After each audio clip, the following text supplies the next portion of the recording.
অনেক জালেমের ইতিহাস হয়তো জুলুমের সময় লেখা হয়নি, কিন্তু জালেম বিদায় নেওয়ার পরে জুলুমের ইতিহাস লেখা হয়েছে। মাজলুমের পক্ষে কথা বলার মানুষ ওই সময় হয়তো ছিল না, কিন্তু মাজলুম বিদায় হয়ে যাওয়ার পরে মাজলুমের পক্ষে অনেকেই কলম ধরেছে। হযরত হুসাইনের দিকে তাকান, তার জীবনী ইতিহাস হয়ে আছে না? এই কথা বলেন না কেন? কিন্তু মাজলুমের এই ইতিহাস কারবালা, এটা কি ওই সময় কোন লেখক লিখতে পেরেছিল? পারে না। লিখতে পারা দূরের কথা, হুসাইনের নাম বললেই তারা সবাই করে ফেলতো ইয়াজিদ। অথচ ইতিহাস কিন্তু আছে। আজ ইতিহাস কারবালা আমরা পড়লেই দেখি ইয়াজিদকে ঘৃণিত নন্দিত করে ফেলেছে, আর হুসাইন মাজলুম ছিল, তাকে আমার আল্লাহ বিজিত নন্দিত করে দিয়েছে। ইয়াজিদটা এখন গালি হয়ে গেছে, কেউ ইয়াজিদার নাম রাখে? বলেন বলেন, এখানে একটা মানুষের নাম ইয়াজিদ আছে? নেই। ইয়াজিদটা এখন গালি। কেউ যদি বলে ভাই আপনার ছেলে হয়েছে ইয়াজিদ রাখেন, ৫,০০০ টাকা দেবো, বলে ওই কি ইয়াজিদ নাম, অথচ একটা সুন্দর নাম ইয়াজিদ। ওই দেশের কেন্দ্রীয় মসজিদেরও খতিব ছিল, অথচ নামটা আল্লাহ ঘৃণিত করে দিয়েছে জালেম হওয়ার কারণে। এটা আসে ইতিহাসে। কোথায়? কোরআনে আছে? হ্যাঁ, নেই, ইতিহাসে আছে। কোথায় আছে? এই জন্য ইতিহাস স্মরণ করিয়ে দেওয়ার সিস্টেম এটা, নবীদের সিস্টেম, রাসূলদের সিস্টেম। আজ যারা নবীওয়ালা কাজ করছেন, কই আপনাকে তো আমি ইতিহাসের শিক্ষা নিয়ে দাওয়াত দিতে দেখি না। ইতিহাসের শিক্ষা নিয়ে দাওয়াত দিলেই তো সমস্যা হয়ে যাচ্ছে। আমরা তো ইতিহাসগুলো স্মরণ করিয়ে দেখায় যে জালেম হলে কিন্তু এই অবস্থা হয়। জালেম ছিল আবু জেহেলের বাড়ি এখন ইন্টারন্যাশনাল পায়খানা বানিয়ে দিয়েছে আল্লাহ।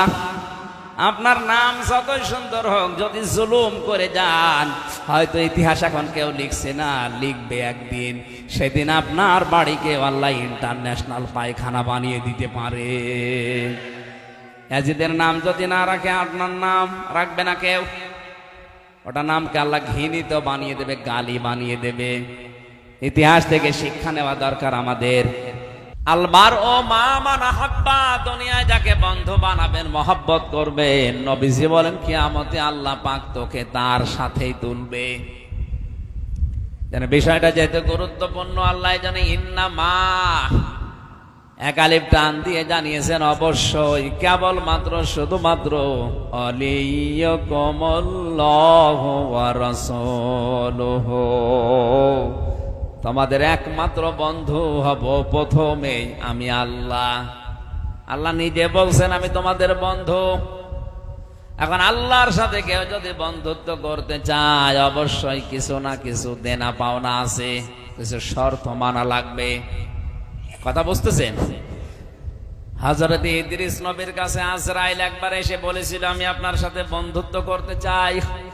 উনি বলে না, আমি বন্ধুত্ব করি না যার তার সাথে, কারণ ওই প্রভাব আমার ভেতরে পড়বে। তবে তুমি যখন ফেরেশতা এসেছো, আমি রাজি আছি, আমার 3টা শর্ত পূরণ করা লাগবে। ফেরেশতা এসেছে সরাসরি, তারপরেও তিনি রাজি না একবারে বন্ধুত্ব করার জন্য। আর আমাদের এক প্যাকেট বিড়ি দিলে আমরা রাজি হয়ে যাই। খুব হিসাব করে সামনের জীবনে চলবেন।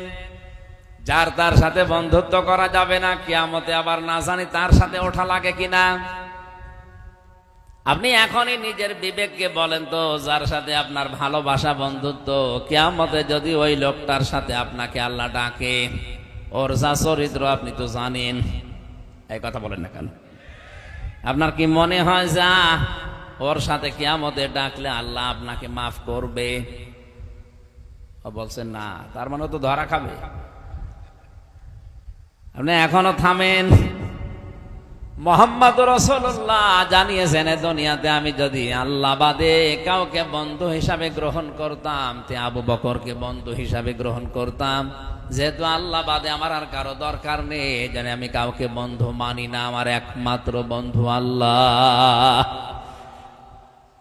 বন্ধুত্বের সম্পর্ক তার এমন জায়গায় পৌঁছিয়েছে, হেরা গুহার শুধু নাম শুনে গেলাম সারা জীবন, তার বাস্তবতা কি এই যে গারে সূর যেখানে নবীজি পালিয়েছিলেন 3 দিন 3 রাত, কাফেররা ওই জায়গায় দাঁড়িয়ে কথা বলছে, ভেতর থেকে শোনা যাচ্ছে। হযরতে আবু বকর পর্যন্ত বলেছিলেন, ইয়া রাসূলুল্লাহ, আমরা মনে হয় ধরা পড়ে গেলাম। আল্লাহর নবীর ঈমান যদি আবু বকরের মতো হতো, নবীজিও কিন্তু হতাশ হয়ে পড়তেন। এত বড় কঠিন মুহূর্তে পা দেখা যাচ্ছে কাফেরদের, একটু নিচু হলেই ধরে ফেলবে। এই কঠিন মুহূর্তেও বিশ্ব নবী বলেছিলেন, লা তাহজান ইন্নাল্লাহা মা'ানা। কোন ভয় নেই, কোন চিন্তা নেই, অবশ্যই আল্লাহ পাক আমাদের সাথে আছে। এখানে মা শব্দ দ্বারা সঙ্গে, সাথে, বন্ধুত্ব এরকম কিছু বোঝায়। কোরআনে কারীমের সূরা যুখরুফের এটা সম্ভবত 36 নম্বর আয়াতে আছে, ওয়া মাইয়াশু আন যিকিরির রহমানি নুকাইয়িদ লাহু শাইতানান ফাহুয়া লাহু করিন। এ দুনিয়ায় কেউ যদি কোরআনের আইন বাদ দিয়ে, আল্লাহর নিয়ম নীতি বাদ দিয়ে দুনিয়ার জীবন চালাতে চায়, আল্লাহ নিজে দায়িত্ব নিয়ে তার সাথে একজন শয়তানকে বন্ধু হিসাবে জুড়ে দেয়। মা মানের সঙ্গে, মা মানের সাথে বন্ধুত্বের বিষয় বোঝাতে মা শব্দটা আসে। আরবি গ্রামার অনুযায়ী মা শব্দটা প্রায় 7টা অর্থে ব্যবহার হয়। এর একটা অন্যতম কায়দা, যদি কারো সাথে সম্পর্ক বৃদ্ধি করার জন্য কিছু বোঝাতে চান, তাহলে মা ব্যবহার করা হয়। এটা বালাগাত মান থেকে পাবেন। আল্লাহর নবী এত বড় কঠিন মুহূর্তেও যার সাথে তার বন্ধুত্ব ছিল, তিনি ওই সময় বলেছিলেন, না আমরা দুইজন না, আমাদের সাথে আর একজন বন্ধু আছে, তিনি আমাদের আল্লাহ। এজন্য মা'ানা বলার আগেই তিনি ইন্না দিয়েছেন, লা তাহজান ইন্নাল্লাহা মা'ানা। জোরে বলেন আল্লাহু আকবার। নবীদের ঈমানই এরকম, ওনারা আল্লাহর সাথে এত বন্ধুত্ব গাঢ় করতে পেরেছিলেন। এত বড় কঠিন মুহূর্তে দুনিয়ার মানুষ যাদের ঈমান শেষ হয়ে যায়, ওই জায়গা থেকে নবীদের ঈমান শুরু হয়। তাহলে নবীরা আর দুনিয়ার মানুষ সমান করেন আপনি কোন নিয়তে বলেন তো? মুসা নবীর সাহাবী যারা ছিল, সাথী যারা ছিল, লোহিত সাগর পার হওয়ার সময় আমরা কোরআন দেখতে পাই, 3 দিক থেকে ফেরাউনের সৈন্য যখন আসছিল, হযরতে মুসা নবীর সাথী সঙ্গী যারা সাহাবী সবাই বলেছে, আমরা ধরা পড়ে গেলাম, ইন্না লামুদরাকুন। শুধুমাত্র ধরা পড়লাম তা বলে নাই, ইন্না দিয়েছেন, লাম দিয়েছেন। ও মুসা, সামনে সাগর, পেছনে 3 দল, অবস্থা যা দেখতে পাচ্ছি আর বাঁচার কায়দা নেই, অবশ্যই আমরা ধরা পড়ে গেছি। হযরতে মুসা এমন কঠিন মুহূর্তেও ঘাবড়িয়ে যাননি, কারণ তার বন্ধু একজন আছে। এক কথা বলছেন, হযরতে মুসা আলাইহিস সালাম ওই কঠিন মুহূর্তেও তিনি যেহেতু আল্লাহর সাথে বন্ধুত্ব করেছেন, কালিমুল্লাহ কথা বলতেন আল্লাহর সাথে, ডাক দিয়ে বলে, আমার সাহাবীরা, আমার সঙ্গী সাথীরা, ক্বালা কাল্লা ইন্না মাইয়া রাব্বি সায়াহদিন। কোরআনের এক একটি শব্দ আমার মনে হয় তামাম দুনিয়ার চাইতে ভারী। আলেম যারা আছে বুঝবেন, আপনি তাকান তো। হযরতে মুসা নবী এই কঠিন মুহূর্তেও তিনি সরাসরি বলতেন না, ভয় পেও না, আল্লাহ আছে, বলেন নাই। তিনি গ্যারান্টি দিলেন প্রথমে, ক্বালা কাল্লা, কখনোই না, ইন্না মাইয়া রাব্বি। এই যে মা বলছিলাম না, অবশ্যই আমার রব আমাদের সাথে আছেন। শুধু সাথে আছেন তা না, সায়াহদিন, অতি শীঘ্রই তিনি আমাদের পথ দেখাবেন। তিনি যদি ইয়াহদিন বলতেন তাও তো অর্থ হয়ে যেত। সিন লাগালেন কেন? সিন, সাউফা, কদ, লাম, এরকম 13টা শব্দ আছে আরবি গ্রামারে। কোন সেন্টেন্সের আগে যদি একটা আসে, অর্থ হয় অতি তাড়াতাড়ি। সিন দিলে খুব বেশি তাড়াতাড়ি, সাউফা দিলে আর একটু তাড়াতাড়ি। হযরতে মুসা সিন দিয়ে জানিয়েছেন, আমি এমন এক বন্ধুর সাথে মহব্বত করেছি, ভালোবাসি এমন এক বন্ধুকে, অবশ্যই তিনি আমার সাথে আছেন এবং আমার রাস্তা তিনি অতি শীঘ্রই তৈরি করে দেবেন। তাফসিরে হাক্কানি মুফাসসির লিখেছেন, সিন শব্দ যদি উনি মাঝখানে না বলতেন সায়াহদিন, আমার আল্লাহর সাহায্য আসতে হয়তো দেরি হতো। আল্লাহ মুসা নবীর ইমানকে, তার এই বন্ধুর ইমানকে এত বেশি পছন্দ করেছিলেন, এই সিন দেওয়ার কারণে সঙ্গে সঙ্গে জিবরাইলকে বলছে ওনার কানে বলো, ওয়াওহাইনা ইলা মুসা আন ইদরিব বিআসাকাল বাহার। হে নবী মুসা, আপনার বন্ধু আমাকে পাঠিয়েছে, আপনার হাতে যে লাঠি আছে এই লাঠিটা দিয়ে শুধু সামনে এই দরিয়ায় আঘাত করেন, বাকি যা করার আল্লাহ নিজে করবে। ফাংফালাকা ফাকানা কুল্লু ফিরকিন কাত্তাউদিল আসিম ওয়া আসলাফনা সাম্মাল আখরিন। আমি আয়াত পড়ার জন্য এখান থেকে শিক্ষা বের করতে চেয়েছি, এই বন্ধু যার যত বেশি বড় হবে তার বিশ্বাস যত বাড়বে। আমার আল্লাহর নবী জানতে চেয়েছিলেন এই দুনিয়ায় আমি কাউকে বন্ধু হিসাবে নিতে চাইনি, যদি নিতে চাইতাম আবু বকরকে নিতাম, যে তোমার আসল বন্ধু আল্লাহ, এজন্য আমার আর কারো দরকার নেই। ও বাংলার মুসলমানেরা, যার তার সাথে মহব্বত করা, ভালোবাসা, মিল করে চলা, যার তার সাথে বন্ধুত্ব করা, এটা আহাম্মকের কাজ।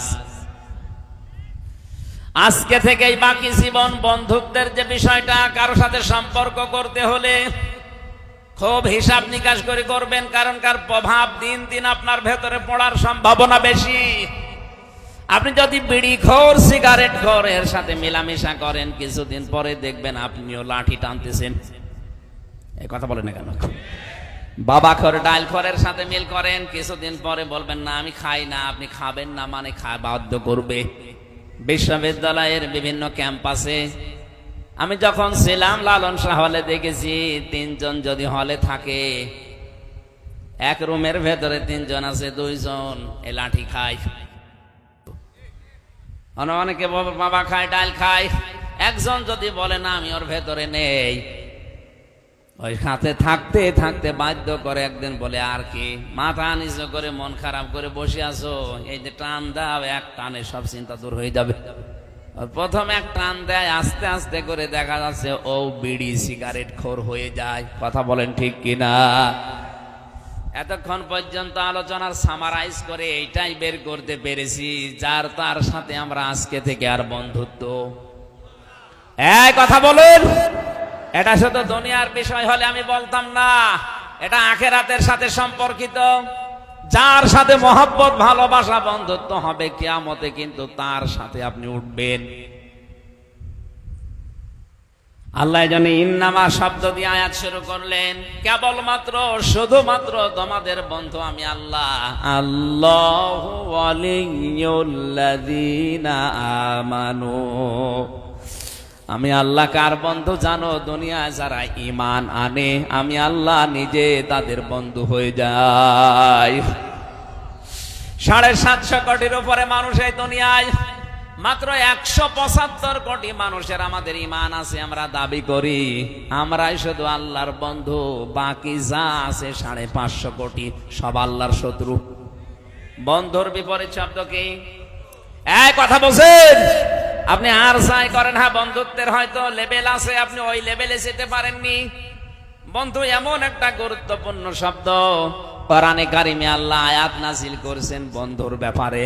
আলা ইন্না আউলিয়া আল্লাহি লা খাউফুন আলাইহিম ওয়ালা হুম ইয়াহজানুন। সূরা ইউনূসের 62 নম্বর আয়াত। ওই ভালো করে জেনে রাখো, আলা শব্দটা সাবধান করার জন্য দেওয়া হয়, এই জন্য একটু ধমক দিলাম। আলা সাবধান, ইন্না আউলিয়া আল্লাহ, আমি আল্লাহর ওলি যারা, বন্ধু যারা, ওলির বহু বচন আউলিয়া, আমার বন্ধু যারা, তাদের কোনো ভয় নেই, চিন্তা নেই। এ গ্যারান্টি কার? আরো জোরে বলেন। এখন বন্ধু তো হওয়া লাগবে। যদি বলেন আমারও তো ঈমান আছে, আমিও বন্ধু, না, বন্ধু যদি কেউ দাবি করে, ইমান যদি তার ভেতরে থাকে, অবশ্যই সে ইমানের জন্য নিরাপত্তা পাবে এবং হেদায়েতের উপরে থাকবে। আল্লাযীনা আমানু ওয়া লাম ইয়ালবিসু ঈমানান বিযুলমিন ঈমানিহিম বিযুলমিন উলাইকা লাহুমুল আমনু ওয়া হুম মুহতাদুন। একটু খেয়াল করবে না, যারা ঈমান আনে এদেরকে বন্ধু বলে ঘোষণা দিলেন কে? বলেন বলেন। যারা ঈমান আনে আমি আল্লাহ তাদের বন্ধু। এই বন্ধুর কি কাজ জানো? ওয়ালাম ইয়ালবিসু ঈমানাহুম বিযুলমিন। আমার এই বন্ধুরা ঈমান এনেছে, এই জন্য তাদের ঈমানের সাথে জুলুমের লিবাস পরাবে না।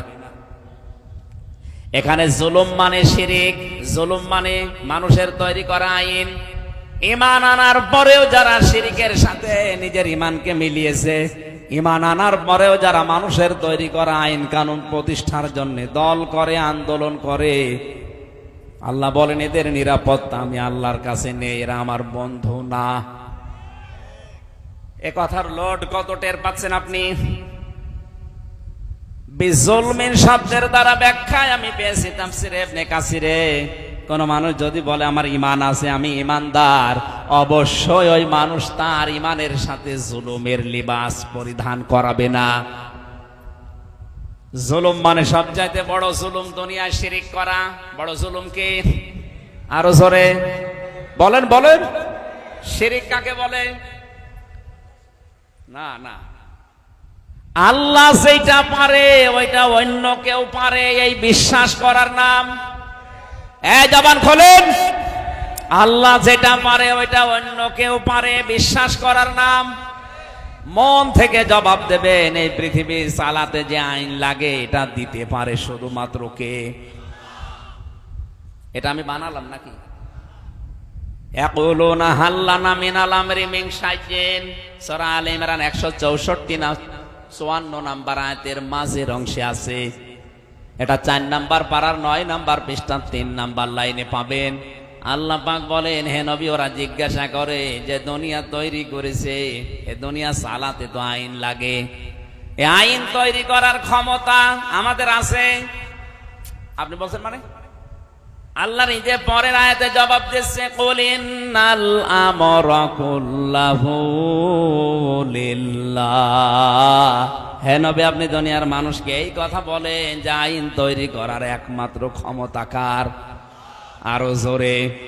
সুতরাং আল্লাহর এই ক্ষমতা আজ যারা নিজের হাতে তুলে নিয়েছে,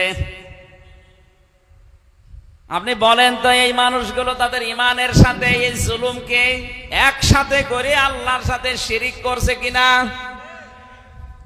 এই জন্য আল্লাহর তৈরি করা আইন থাকার পরেও যারা নিজের আইন তৈরি করে ব্যক্তি, পরিবার, সমাজ, রাষ্ট্র চালাতে চায়, আর এর জন্য যারা দল করে, আন্দোলন করে, যারা মিছিল মিটিং করে, সময় দেয়, টাকা দেয়, সবগুলো মুশরিক।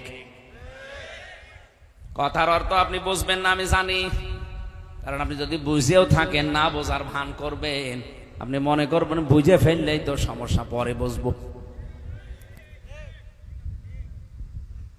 এক ছেলে শুধু ফুল তোলে বাগানের মালিকের ছেলে যে বলছে, চাচা আপনার ছেলে খালি আমার বাগানের ফুল ছেড়ে আপনি একটু নিষেধ করতে পারেন না? চাচা বলছে, ভাতিজা নিষেধ করে করব কি, ওর মাথা একটু খারাপ, এই কারণে ফুল ছেড়ে, অন্য কিছু না। ভাতিজা বলছে, চাচা ওর মাথা যদি খারাপ হবে, আমার বাগানের পাশে তো আপনার বাগান, আমার বাগানের ফুল প্রতিদিন ছেড়েছে, আপনার বাগানের ফুল তো ছেড়ে না। চাচা বলতে, ভাতিজা ওর মাথা খারাপ, অত খারাপ না। বাংলা ভাষায় সহজ কথা বললাম, শিরিক কি বুঝেছেন আমি জানি, কিন্তু না বোঝার ভান করে আছেন, বুঝলে আপনি আর ফুল ছিঁড়তে পারবেন না। আমি আবার রিপিট করছি, ঈমান আনলে আপনি আল্লাহর বন্ধু। বন্ধু হতে হলে ঈমানের সাথে কোনদিন আপনি শিরিকের, জুলুমের, মানুষের তৈরি করা আইনকে লেবাস পরাতে পারবেন না। তাহলে আল্লাহর পক্ষ থেকে আপনি নিরাপত্তার বাইরে চলে যাবেন। পরের শব্দ এইটা, উলাইকা লাহুমুল আমনু যারা তাদের ইমানের সাথে এই লেবাস পরাবে না শিরিকের, জুলুমের, কুফরের, মানুষের তৈরি করা আইনের, এই মানুষগুলোকে আমি আল্লাহ বলছি এরা নিরাপত্তা পেয়ে গেছে এবং এরাই হেদায়েত প্রাপ্ত। জোরে বলেন সুবহানাল্লাহ। এই জন্য বন্ধুর অনেক বড় দায়িত্ব আছে। আল্লাহ যেহেতু আমাদের বন্ধু, এই জন্য আল্লাহর দায়িত্ব আমাদের ওপরে কি, আর আমরা যেহেতু আল্লাহর বন্ধুত্ব এখন স্বীকার করব, আমাদেরও দায়িত্ব আছে না নেই? আমি কি বোঝাতে পারছি কথা? আল্লাহ যদি আমার বন্ধু হয়, আল্লাহর দায়িত্ব কি বলেন তো? না না, সূরা বাকারা 3 নম্বর পারা 2 নম্বর পৃষ্ঠার 1ম নম্বর লাইনের 257 নম্বর আয়াত এটা। আল্লাহ বলেন, ঈমান যারা আনে আমি আল্লাহ তাদের বন্ধু হয়ে যাই। আমি যদি কারোর সাথে বন্ধুত্ব করি আমার একটা দায়িত্ব পড়ে যায়, কি জানো? ইউখরিজুহুম মিনাজ যুলুমাতি ইলান নূর। আমি আল্লাহ নিজে তাদেরকে অন্ধকার থেকে বের করে আলোর দিকে নিয়ে যাই। এখানে অন্ধকার মানে রাতের অন্ধকার না, পানির নিচের অন্ধকার না। এখানে অন্ধকার মানে মানুষের তৈরি করা নিয়ম নীতি। এই কথা বলছেন? তামাম দুনিয়া যারা চালাচ্ছে আজ মানুষের নিয়ম নীতি দিয়ে, এই জন্য 24 ঘন্টা তামাম দুনিয়া আতঙ্কে আছে। জেলখানার উপরে লেখা আছে এটা সংশোধনাগার। কে বলেছে সংশোধনাগার? একদিন জেলার যে দেখি বলছে একজনকে, আরে বেটা গাঁজা খাওয়ার জন্যই তোরে পুলিশে ধরে এই জেলে দিয়েছে, আর গাঁজার গাছ লাগিয়েছে জেলের ভেতরে। এই যে গাজীপুরের কাশিমপুরের 4 নম্বর কারাগার, আমি নিজে সাক্ষী। জেলার এসে দেখে একদিন চাচামেচি করছে, কি হয়েছে স্যার? বলছে এই বেটারে গাঁজা খাওয়ার জন্য পুলিশে ধরে দিয়েছে জেলে, আরো গাঁজার গাছ লাগিয়েছে। সংশোধন ভাবে মানুষ হয় না, আবার সম্ভাবনা ব্রিটিশের তৈরি করা এই নিয়ম নীতি দিয়ে আজ আমরা 53 বছর স্বাধীন হওয়ার পর ওইটাই চালাচ্ছি। কেন? সংশোধন করার জন্য কোরআনে আল্লাহ যে নিয়ম নীতি দিয়েছে ওইটা ফলো করা যাচ্ছে না। ওখানে ভেতরে কাজ করলে তারে 9 মাসে বছর করে দেয়, কারো 8 মাসে বছর করে দেয়। আমার মনে হয় এই নিয়ম নীতিটা থাকার পাশাপাশি যদি এইটা করে দিত সরকার, আইন সংশোধন করে জেল কোর্টে যারা ফাঁসির আসামি, যারা যাবজ্জীবন 30 বছর জেল খাটা লাগবে, সেখানে 22 বছর থাকলে মাফ হয়ে যায় 8 বছর। ওরা যদি বলে দেওয়া যেত যে কোরআন যদি শিখতে পারো, মুখস্থ করতে পারো, বুঝতে পারো, তাহলে তোমার প্রতি পাড়ায় পাড়ায় 1 বছর করে মাফ। কয়েকদিন আগে একজন আলেম জেল থেকে বের হয়েছে, মাওলানা মাহমুদুল হাসান। ওর 17 পারা মুখস্থ ছিল, বাকিটায় 3 বছরে। বয়স আমার চাইতে বড়, আমার 33 না 40। এই বয়সে পড়া কোরআন মুখস্থ করে বের হয়েছে। তাও তোমার 24 ঘন্টা তালা মেরে রাখতো, এই জন্য চিন্তা ঝামেলায় ছিল। আর যাদের সবসময় ছাড়া থাকে ভেতরে, ওদেরকে যদি এই অফার দিত, আমার মনে হয় কোরআন মানুষদেরকে এমনি সংশোধন করে ফেলতো। ভেতরে যাওয়ার পরে অনেকের রাগ আরো বৃদ্ধি হয়, বাইরে এসে ওই রাগ খাটায়, তখন আরো মার্ডার করে। এজন্য সংশোধন ভাবে হয় না। বাস্তবতা আমরা যেদিকে নিয়ে যাচ্ছি, আল্লাহ পাক যেহেতু আমাদের বন্ধু, উনি আমাদের সাথে বন্ধুত্ব করতে চান। ওনার দায়িত্ব আমাদের মানুষের তৈরি করা নিয়ম নীতির এই অন্ধকার থেকে বের করে আল্লাহর নিয়ম নীতি আলোর দিকে উনি নিয়ে আসতে চায়।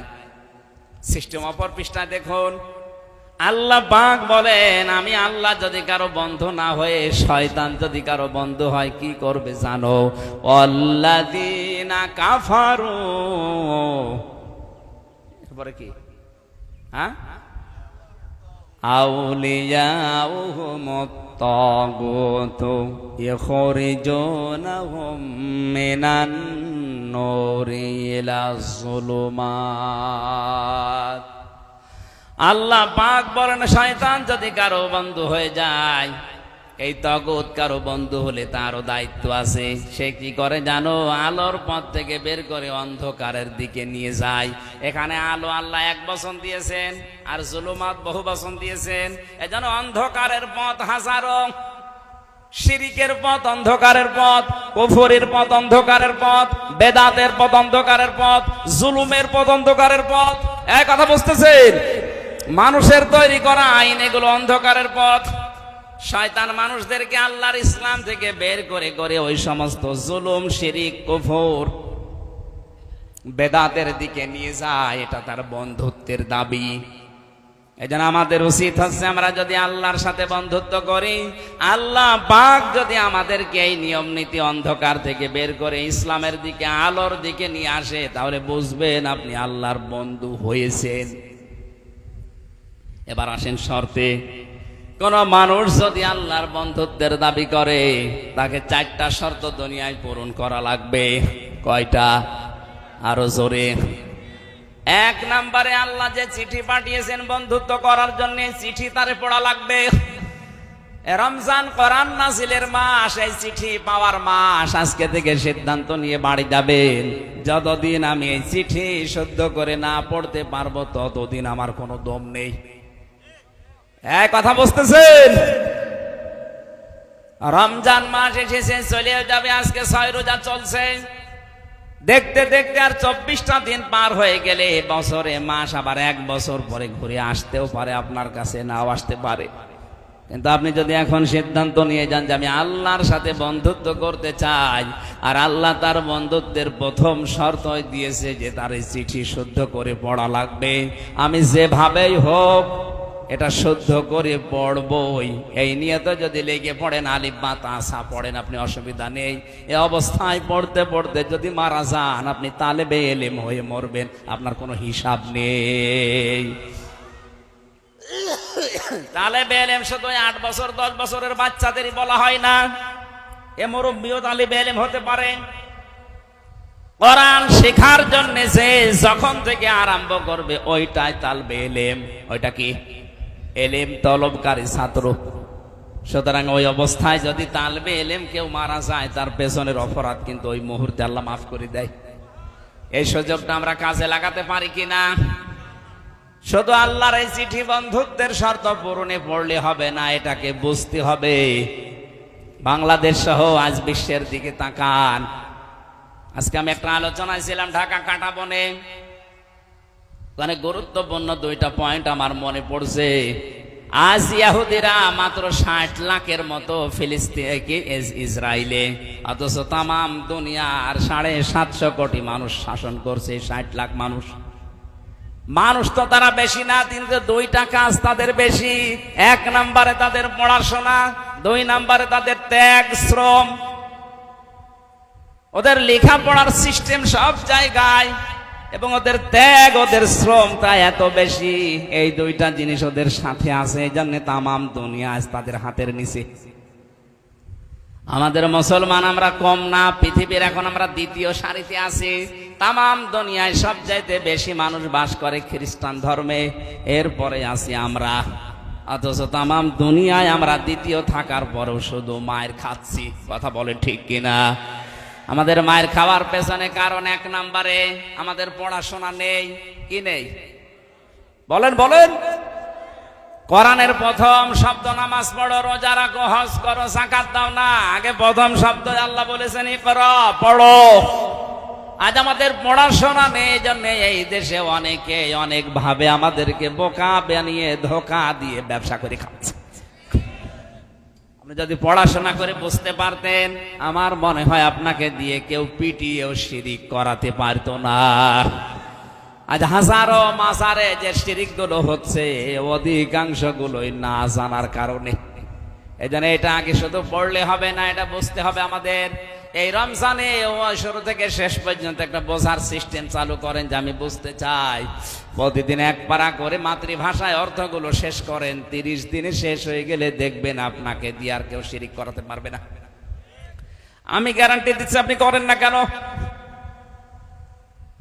আপনি নিজেই যখন বুঝে ফেলবেন না আমার ভাষা ভাষা মনে পড়ছে, এই আয়াত তো এই সম্পর্কে আছে, এটা তো শিরিক, আল্লাহ বাদে অন্য কারো নামে জিকির করা শিরিক, আমি এই শিরিকে নেই, তাহলে দেশের 48,000 দরবারের 48,000ই প্রায় বন্ধ হয়ে যাওয়ার কথা।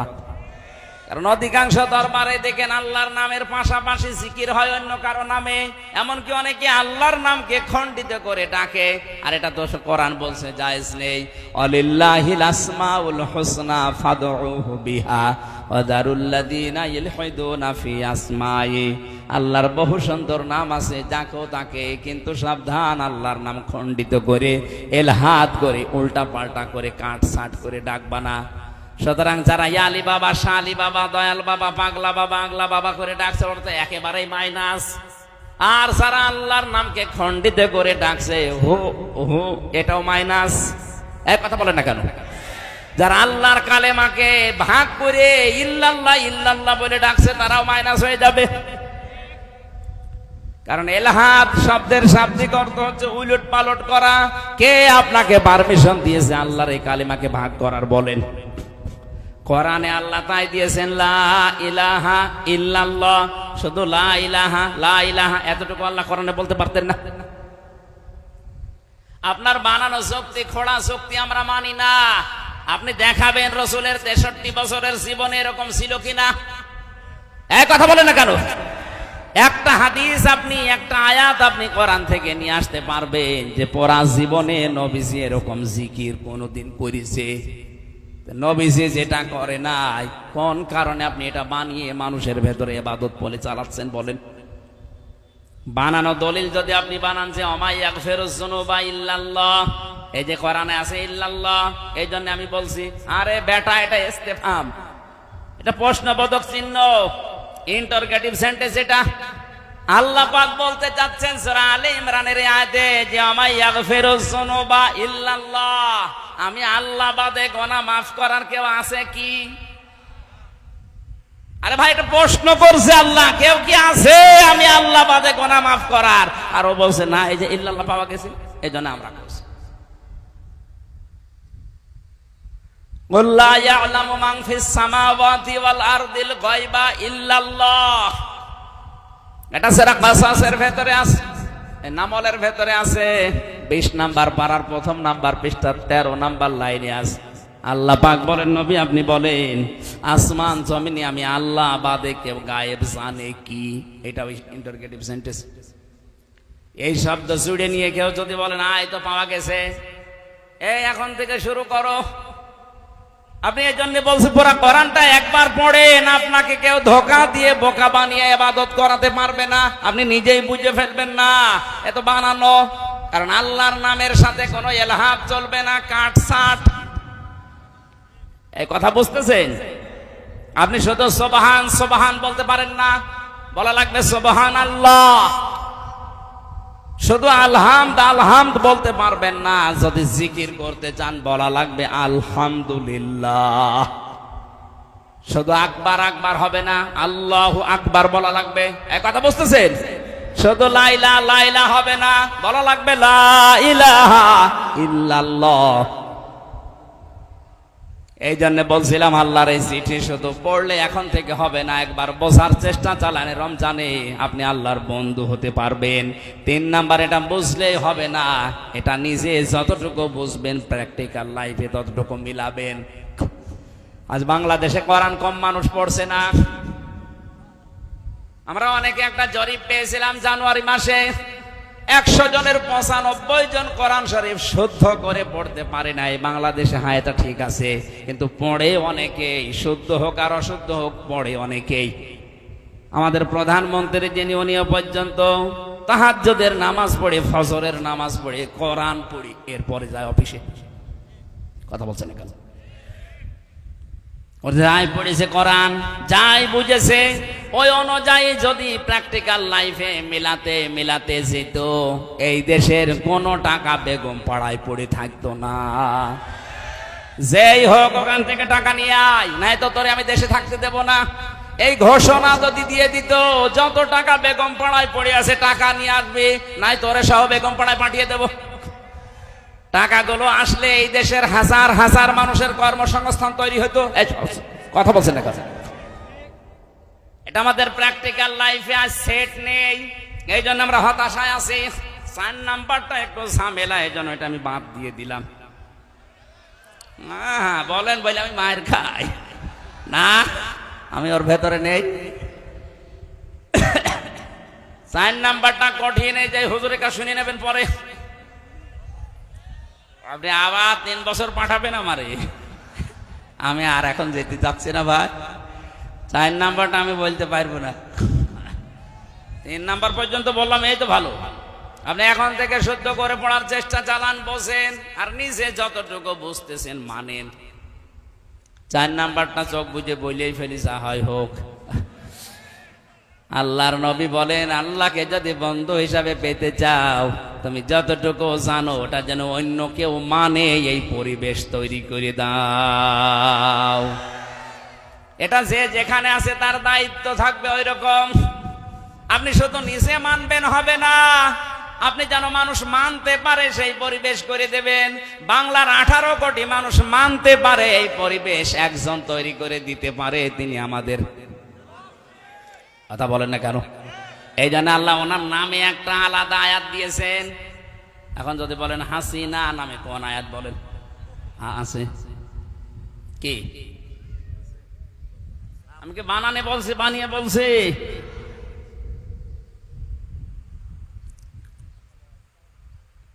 সূরা নিসা 5 নাম্বার পারা 8 নাম্বার পৃষ্ঠা 3 নাম্বার লাইনের শেষের দিকে আয়াতটা আছে।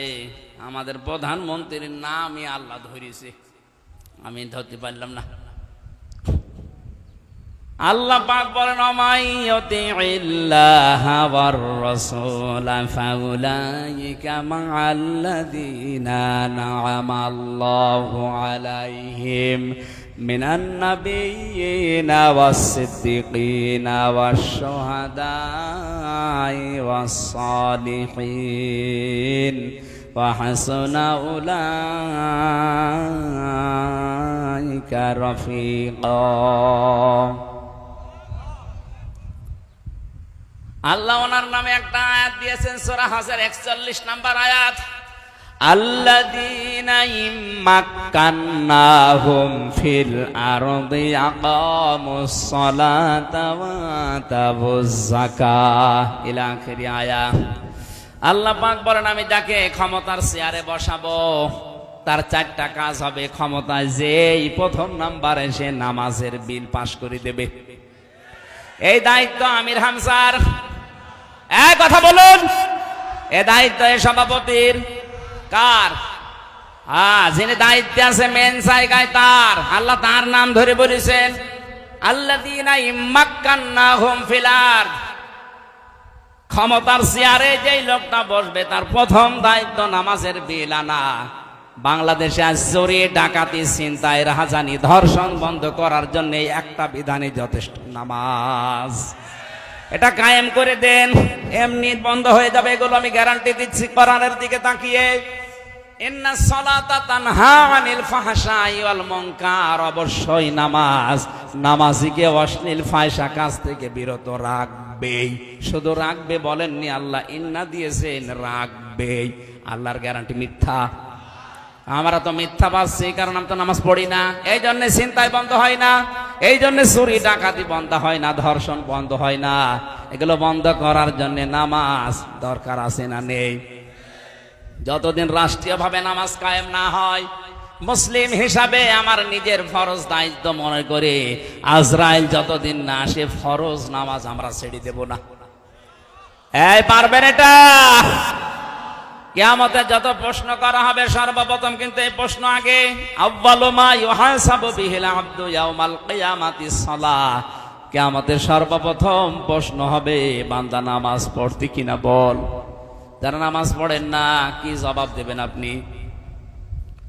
অথচ আয়াত নাজিল হওয়ার পর, এই হাদিস বলার পর সাহাবায়ে কেরামের ভেতরে আমল করার এত স্পৃহা দেখা দিয়েছে।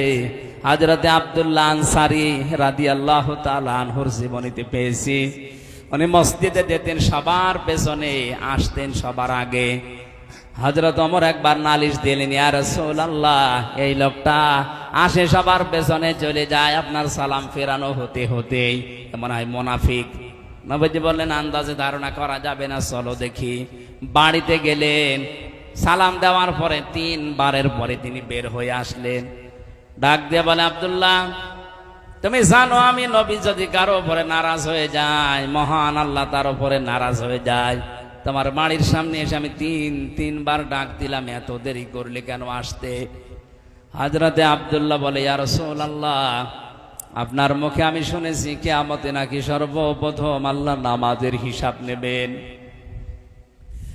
আমার স্বামী স্ত্রীর মাত্র একটাই পোশাক আছে নামাজ পড়ার মতো, সতর ঢেকে নামাজ পড়ার মতো একটাই পোশাক আছে, বাকি যা আছে ওগুলো দিয়ে নামাজ আদায় করা যায় না। এই জন্য এই যে ঝুপড়ির মতো গর্ত মতো দেখেন, অল্প কিছু কাপড় পরে আমার স্ত্রীকে ওখানে রেখে চলে যায়।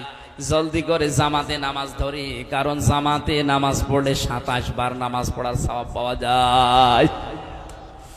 তাড়াতাড়ি নামাজ শেষ করে আমার চিন্তা আসে আমি আপনার বয়ান শুনি, কথা শুনি, কিন্তু যখনই মনে হয় যে না আমি একা না, আমার স্ত্রীকেও জাহান্নাম থেকে বাঁচানো লাগবে, তাড়াতাড়ি করে নামাজ শেষ করে সালাম ফিরিয়ে আমি দে দৌড় বাড়িতে এসে ওই গর্তের ভেতরে ছোট পোশাক পরে আমি বসে থাকি।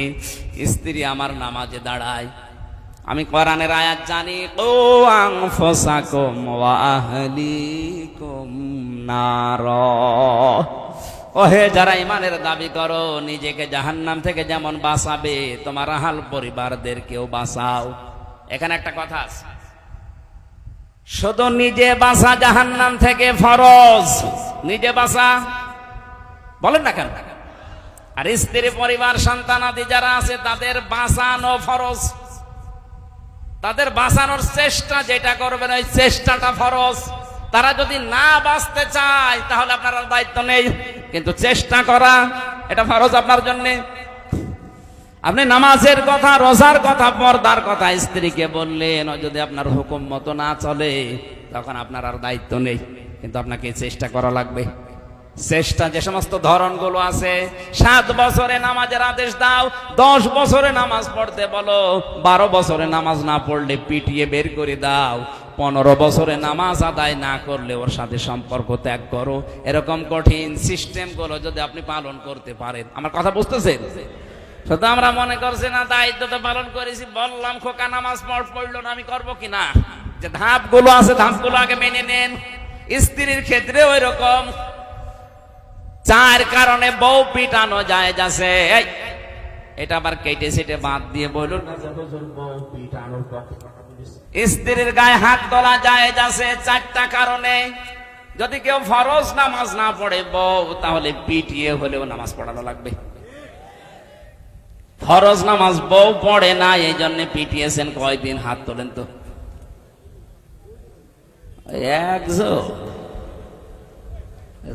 তারপর একটা ইমানদার আছে, ওইটা কে গো? একটা দাঁড়ান তো দেখি, আপনার বউ আছে এখানে? ঠিক আছে, না না আসলেও তো বোঝে না। আমি কয় কারণে স্ত্রীর গায়ে হাত তোলা জায়েজ বললাম, বলেন বলেন। 1 নম্বরে ফরজ নামাজ পড়তে যদি না চায় মারবেন, ফরজ রোজা যদি রাখতে না চায় মারবেন, ফরজ পর্দা যেটা আছে এটা যদি করতে না চায় মারবেন, আর স্বামীর জায়েজ হুকুম যেটা ফরজ মেনে নেওয়া। আমার ভাইরা, এই যে 4 কারণের কথা বলছিলাম, এই 4 কারণের ভেতরে যদি আপনি পান, পিটাবেন, মারবেন, কিন্তু 4 জায়গায় মারা জায়েজ নেই। স্ত্রী লোকের মাথায় মারা জায়েজ নেই, মুখে মারা জায়েজ নেই, বুকে মারা জায়েজ নেই, পিঠে মারা জায়েজ নেই। মারা যাবে মাথা থেকে পা পর্যন্ত, লাঠি হবে কোদালের আষাঢ়ি, 1 বিঘত পরিমাণে লাঠি মেসাকের মতো, তাও নিজের হাত দিয়ে ধরা লাগবে। অনেকে কায়দা করে পিলাস দিয়ে ধরে বড় করে মারে।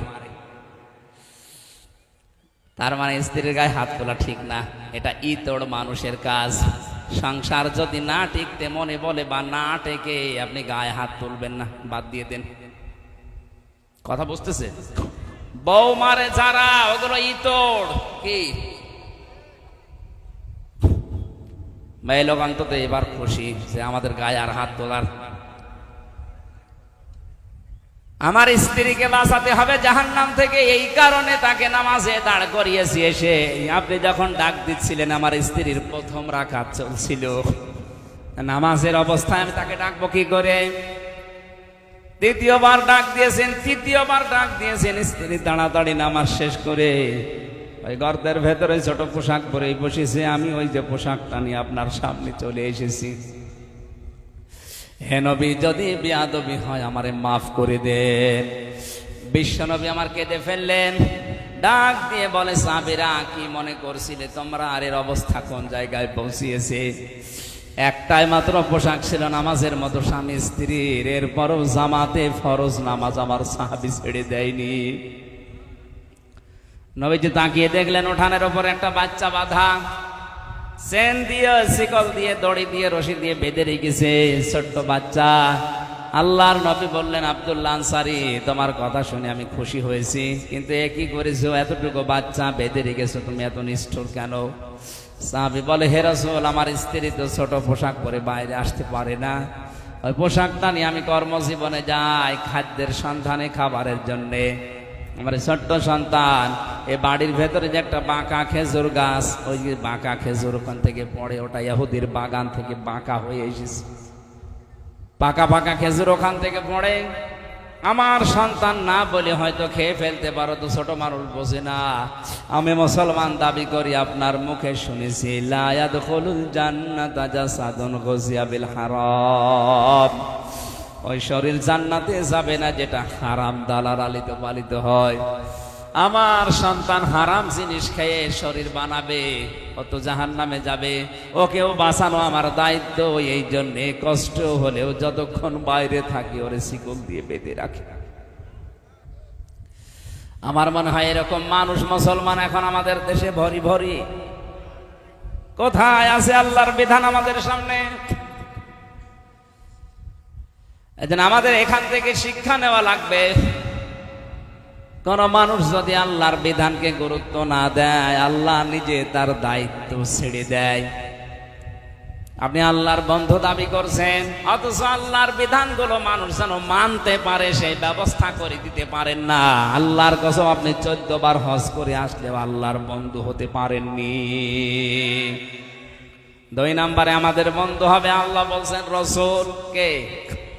রসুলকে বন্ধু পাওয়ার আবার 4টা শর্ত আছে।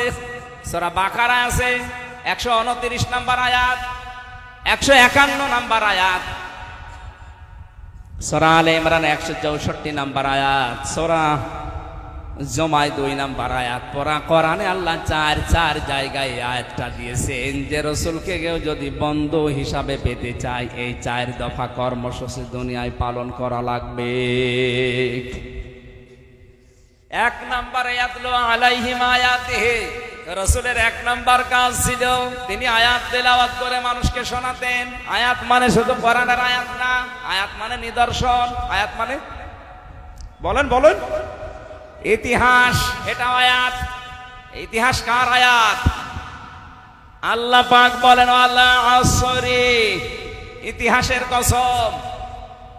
আমরা অনেকেই মনে করি আসর মানে শুধু আসরের নামাজের কসম না, ইতিহাসের কসম। কারণ ইতিহাস গোপন সাক্ষী, নীরব সাক্ষী হয়ে আছে।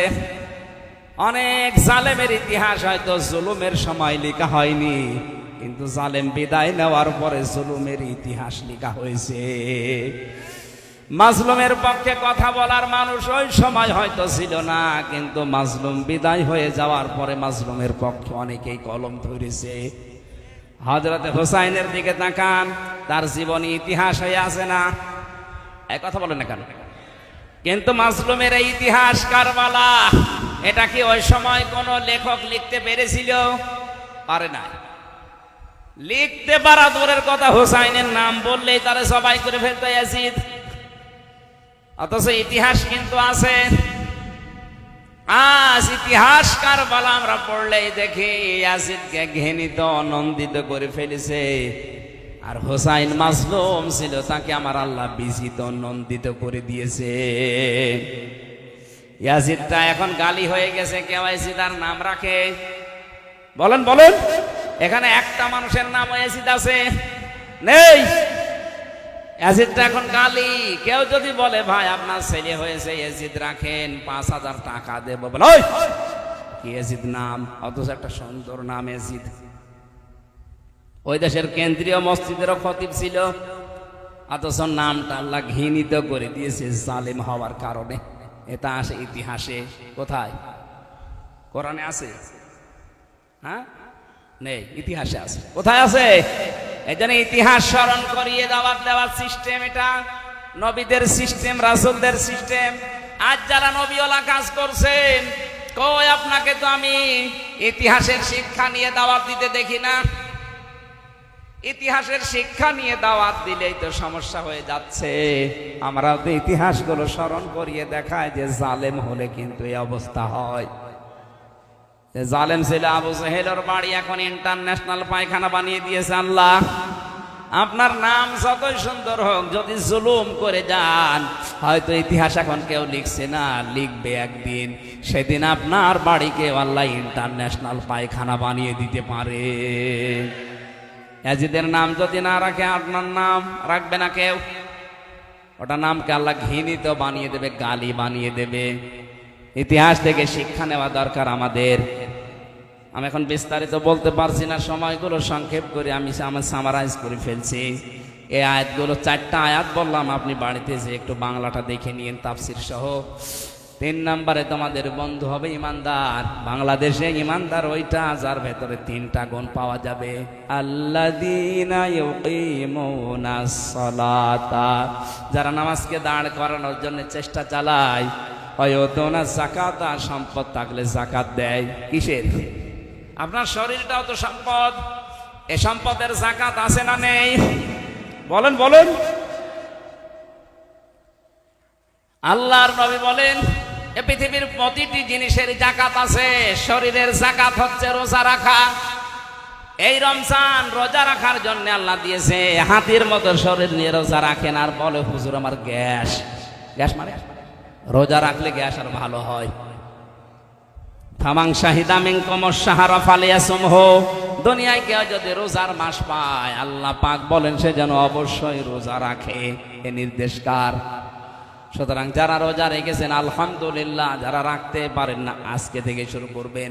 কারণ রমজানের একটা রোজা তামাম দুনিয়া সারা বছর রোজা করলেও পূরণ হবে না।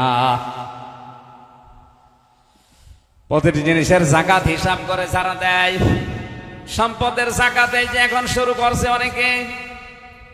এমন এমন চালাক মানুষও আছে, 7.5 ভরি সোনা হলে যাকাত দেওয়া লাগে। এই জন্যে 7 ভরি কিনে আর হাফ ভরি কিনে না, বলে দরকার নেই।